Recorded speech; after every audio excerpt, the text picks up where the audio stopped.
ফতোয়া দিচ্ছেন সে যদি আল্লাহর কাছে কাফের না হয়, কিয়ামতের মাঠে আপনি কাফের হয়ে উঠবেন ইনশাআল্লাহ তাআলা। খুব সতর্ক সাবধান। মুসলিমদেরকে কোনো পাপের কারণে, কোনো ভুলের কারণে কাফের বলতে যায় না। নবী সাল্লাল্লাহু আলাইহি ওয়াসাল্লাম একটা হাদিসে কুদসিতে বলেছেন যে আল্লাহ পাক কিয়ামতের মাঠে কি করবেন শোনেন।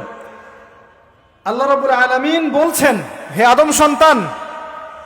আদম সন্তান, তুমি যদি কিয়ামতের মাঠে আমার সামনে এই আসমান জমিন সমান গুনাহ নিয়ে উপস্থিত হও, কিন্তু তোমার আমলনামায় শিরক না থাকে, তাহলে আমি আল্লাহ তোমার সামনে আসমান জমিনের সমান দয়া বা রহমত নিয়ে হাজির হব। মানে সেই ব্যক্তি কোথায় যাবে?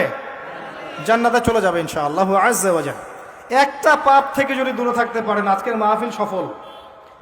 যদি আজকের মাহফিলে একটা লেসন নিয়ে যান যে ভাই যা করেছি যত পাপ তওবা করে নিব, আগামী দিনে যে পাপই হোক না কেন শিরিক কুফরের পাপ যেন না হয়। খুব ডেঞ্জারাস শিরিক আর কুফর নিয়ে বলার সময় পাবো না আজকে, শুধু এতটুকু বলছি, আল্লাহ পাকের বিধিবিধানগুলোকে অস্বীকার করা। আল্লাহ পাক বিধান দিয়েছেন সালাত পড়া। কেউ যদি মনে করে অলসতা করে নামাজ পড়ছে না, এটা এক ধরনের মাসআলা। আর কেউ নামাজকে অস্বীকার করছে যে নামাজ পড়া লাগে না, ওইটা পাপী মানুষদের কাজ।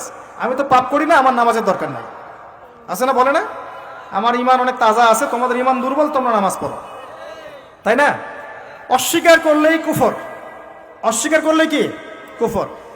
আল্লাহ পাক যাকাত দিয়েছেন, কেউ যদি বলে যাকাত আমি মানি না, সাথে সাথে কি হবে? কুফর। এটা কুফরি।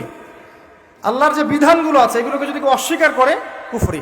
মানে না এক বিষয় যে আমি আমল করতে পারছি না, আমি বিশ্বাস করি যে হ্যাঁ এটা আল্লাহর বিধান, আল্লাহ এটা করতে বলেছেন, এটা করতে নিষেধ করেছেন, আমি বিশ্বাস করি, কিন্তু আমি কাজ করতে গিয়ে পারছি না, এটা বিষয় আলাদা। এটার বিষয় কি আলাদা। এই ব্যক্তির তওবার দরজা খোলা আছে এবং সেই ব্যক্তিকে আপনি ফাসেক জালেম বলতে পারেন।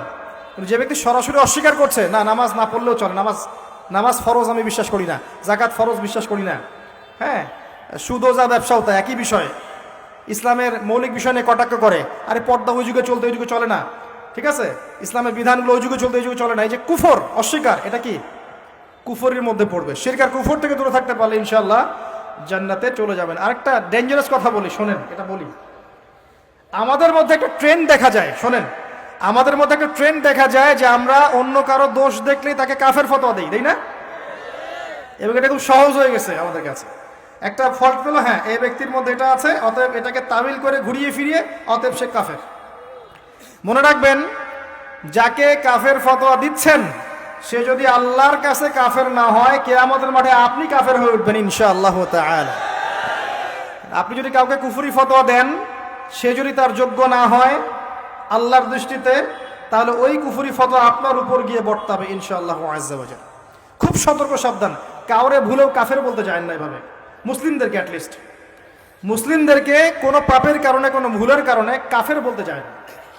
এটা ডেঞ্জারাস জায়গা, এটা ডেঞ্জারাস জায়গা। এখান থেকে বেঁচে থাকলে আপনি সেফ থাকবেন। সে যদি কোনো কাজ করে যেটা কুফরি, সেটা বলতে হবে তার এই কাজটা কুফরি হতে পারে। কথা বুঝতে পারছেন? বিষয়টা খুব ডেঞ্জারাস। অতএব নিজে আল্লাহর আসনে গিয়ে জাজ করতে যাবেন না, নিজে আল্লাহর আসনে গিয়ে মানুষকে জাজ করতে যাবেন না। বলা যায় না কিয়ামতের মাঠে সেই ব্যক্তি পুলসিরাত পার হয়ে যেতে পারে, আপনার ডেরা আটকে যেতে পারে, আল্লাহ ভালো জানে। তো এই শিরক আর কুফরের পাপ থেকে যদি বেঁচে থাকতে পারেন, আজকের মাহফিল সফল। পারা যাবে ইনশাআল্লাহ। সুসংবাদ, নবী সাল্লাল্লাহু আলাইহি ওয়াসাল্লাম সুসংবাদ কি দিয়েছেন?